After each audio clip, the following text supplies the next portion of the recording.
একুশে পদকপ্রাপ্ত তানভীর মোকাম্মেল শুধু চলচ্চিত্র নির্মাতাই নয়, কাজ করেছেন পিছিয়ে পড়া শিশুদের সংস্কৃতি অনুশীলনের মাধ্যমে গুণী মানুষ তৈরিতেও। প্রত্যন্ত অঞ্চলের পিছিয়ে পড়া শিশুদের শিক্ষাদানে প্রতিষ্ঠা করেছেন 2টি বিদ্যালয়। পাঠ্য বইয়ের পাশাপাশি শেখানো হচ্ছে গান, নাচ, আবৃত্তি ও হাতের লেখা। বিনা খরচে সন্তানদের এসব শিখাতে পেরে খুশি অভিভাবকরাও। সিনেমার পর্দায় জীবনের বাস্তবতাকে তুলে ধরার জন্য বরাবরই ভিন্ন পথে হাঁটেন পরিচালক তানভীর মোকাম্মেল। লাল সালু, চিত্রা নদীর পারে, লালন সহ 27টি উল্লেখযোগ্য চলচ্চিত্র নির্মাণ করেছেন একুশে পদকপ্রাপ্ত এই গুণী নির্মাতা। নির্মাণ করেছেন মধুমতি পাড়ের মানুষটি, শেখ মুজিবুর রহমান সহ অসংখ্য প্রামাণ্যচিত্র। নানা ধরনের গল্প থেকে নির্মিত চলচ্চিত্র দাগ কেটেছে দর্শক হৃদয়ে।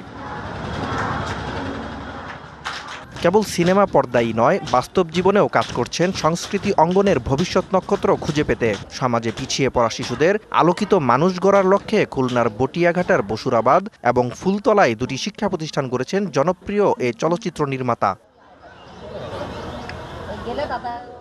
লেখাপড়ার পাশাপাশি এসব প্রতিষ্ঠানের শিশু পাচ্ছে নাচ, গান, আবৃত্তি সহ সাংস্কৃতিক শিক্ষা। উচ্চশিক্ষার পাশাপাশি এখানকার শিক্ষার্থীরা সুযোগ পাচ্ছেন বিশ্বভারতী শান্তিনিকেতনে। এখানে এসে আমার অনেক উপকার হয়েছে এবং আমার মতো যত শিক্ষার্থীরা শিখছে তাদেরও অনেক উপকার হয়েছে। কিভাবে উপস্থাপন করব কিংবা সবার সামনে কিভাবে দেখাবো এটা, সেটা আমরা এখানে এসে শিখছি। ওদেরকে যখন শেখাতাম তখন আমার মধ্যেও সেই জিনিসগুলো অনেক কিছু করে কাজ করতো, যেমন ওদেরকে নতুন কিছু শেখানো, নতুন কিছু জানা।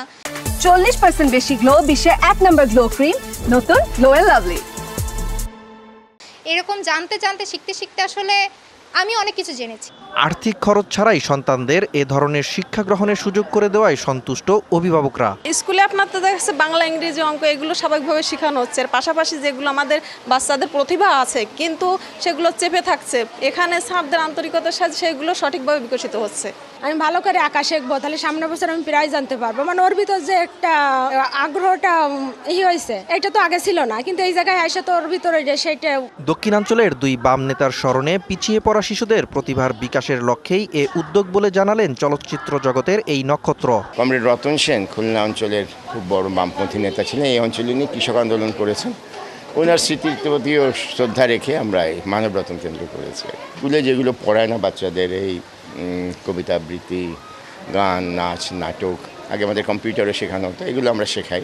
2টি শিক্ষা প্রতিষ্ঠানে শিক্ষার্থী সংখ্যা প্রায় 200। সংস্কৃতি চর্চার মধ্য দিয়ে আলোকিত মানুষ হওয়ার আশা সকলের। DVC news desk.